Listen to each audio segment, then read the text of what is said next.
Assalamualaikum warahmatullahi wabarakatuh. Salam sehat untuk seluruh rekan-rekan YouTuber saya dimanapun berada. Jumpa lagi dengan saya Adi Kasmuri. Hari ini mengajak murid-murid saya dua. Yang pertama laki-laki itu sudah kelas 3 dan sudah lulus, sudah menjalani uji kompetensi. Yang satu pernah PKL. Kita ngobrol-ngobrol santai di sini. Dimulai dari laki-laki dulu. Kenalan, Virus. Hai semuanya, perkenalkan nama saya Ferry Zindren Zahabi. Kalian bisa panggil saya Virus dan saya dari kelas 12 perhotelan. Oke, saudara Virus. Satu lagi. Perkenalkan, saya Kesha Zamarani dari 10 PH1. Oke, yang satu kelas 12, yang satu kelas 10. Virus, saya nanya, kamu kan sudah uji kompetensi ya. Bagaimana pengalaman kamu selama atau menjelang uji kompetensi kemarin? Untuk pengalaman saya, yang pertama untuk menjelang kompetensi pasti banyak persiapan-persiapan kan ya Pak ya, karena kan uji kompetensinya tuh housekeeping, butler, ada juga sedangkan saya untuk PKL-nya di bidang front office, reception, guest relation officer. Tapi tetap masih ada bagian dari butler tersebut yang udah terbiasa saya jalankan pas selama PKL Pak. Jadi udah terbiasa, jadi tinggal explain lagi aja seperti biasa kerja di hotel. Paling kalau untuk saya persiapannya kemarin cuman saat mempersiapkan kamar tamu aja sih Pak. Oke.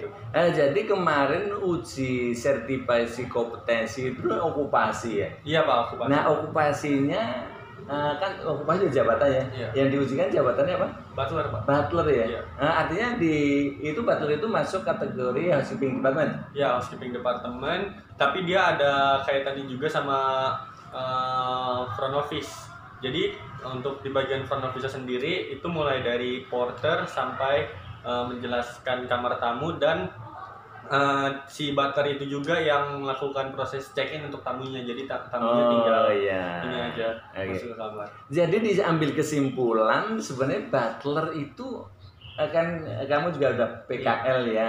Artinya kalau diambil kesimpulan butler itu apa ini? Jadi butler tuh bagian yang menangani tamu VIP secara spesial. Jadi dia hanya menangani tamu, satu tamu aja. Misalkan Bapak sebagai tamu nih di hotel saya. Jadi saya sebagai seorang butler, jadi saya fokus ke melayani Bapak aja.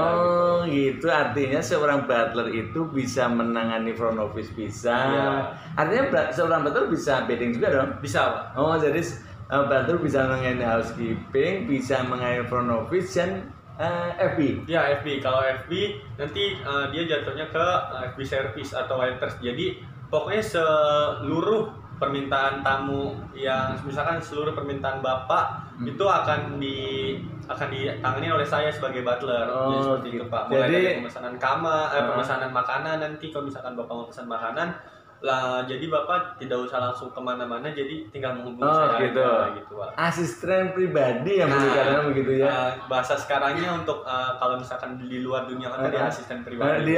Karena ini saudara, karena ini di dunia perhotelan, jadi terminologi kalau istilahnya pakai istilah perhotelan ya. Tetapi kalau di luar perhotelan ya asisten pribadi lah ya. Oke, jeda dulu. Terus saya akan nanya ini yang satu ini Pak Kesha ini sudah pengalaman juga PKL, kebetulan dua-duanya ini PKL di front office ya. Cuman yang Virus PKL-nya di hotel bintang 5, yang Kesha di bintang 4. Bagaimana kamu, apa perasaan kamu selama PKL atau industri ya di bidang front office kelas industri? Skip dulu, saya nggak bisa ngomong. Bagaimana perasaan kamu PKL atau kelas industri di front office? Perasaan saya senang karena bisa ketemu tamu dari berbagai macam negara maupun dalam negeri. Terus senior-seniornya tuh pada baik, makanya saya senang, betah. Betah. Nah, saya juga orang office. Tentunya kerja kan nggak mulus-mulus aja, yang nggak lancar-lancar aja. Tentunya ada kendala, komplain dari tamu juga kan.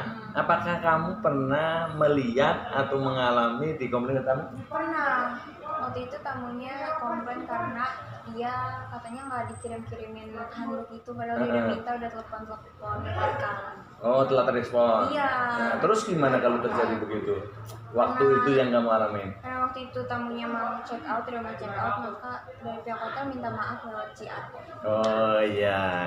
Terus, nah PKL tentunya kan kamu berhadapan dengan asesor yang notabene kamu nggak pernah kenal dengan asesor itu ya. Bagaimana persiapan kamu kemarin waktu menghadapi asesor yang notabene nggak pernah kenal itu? Paling waktu kan pertama kali kita bertemu tuh di proses prior Pak ya. Awalnya tuh emang kayak takut-takut gitu dengan asesor, padahal notabene tuh sama aja kayak ketemu tamu aja. Gitu Pak. Jadi lebih dari saya juga jangan tersuges pikirannya tuh takut sama asesor, enggak. Jadi saya tuh lebih ke bawa tenang aja, bawa santai. Ibaratnya kalian saya lagi kerja di hotel sambil dilihatin sama manajer saya gitu Pak. Jadi gitu aja, jadi santai aja gitu. Okay.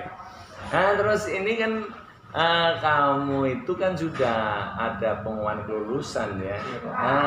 Setelah mendapatkan uji sertifikasi dan kelulusan sudah dapat, perasaan kamu gimana, Rus? Ya perasaannya seneng sih Pak, dan alhamdulillah akhirnya bisa melewati fase-fase sekolah, fase-fase di SMK juga yang awal saya masuk. Awalnya saya nggak percaya diri bakalan apakah bisa nanti pas PKL, apakah bisa nanti pas ujian terakhir USK. Jadi seperti itu. Ternyata alhamdulillahnya dibantu sama Allah, dibantu sama guru-guru, ternyata bisa ngelewatin. Bagus ya. 3 tahun ya belajar di SMK Cipta Karya. Bagaimana kamu akan meninggalkan sekolah kita ini? Perasaan kamu gimana ini? Jadi untuk perasaan saya juga agak sedih banget sih Pak, karena kan awalnya 3 tahun awal-awal masuk di sini saya kayak masih nggak tahu tentang dunia perhotelan, hanya tahu gimana aja. Tapi setelah masuk sini banyak informasi tentang hotel yang awalnya saya nggak tahu, jadi lebih tahu gitu Pak. Jadi udah gimana ininya, apa aja bagian-bagiannya, jadi seperti itu sih Pak. Oh iya.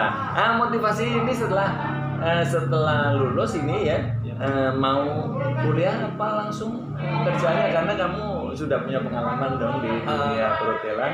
Iya, 6 bulan ya. Iya, 6 bulan di dunia perhotelan.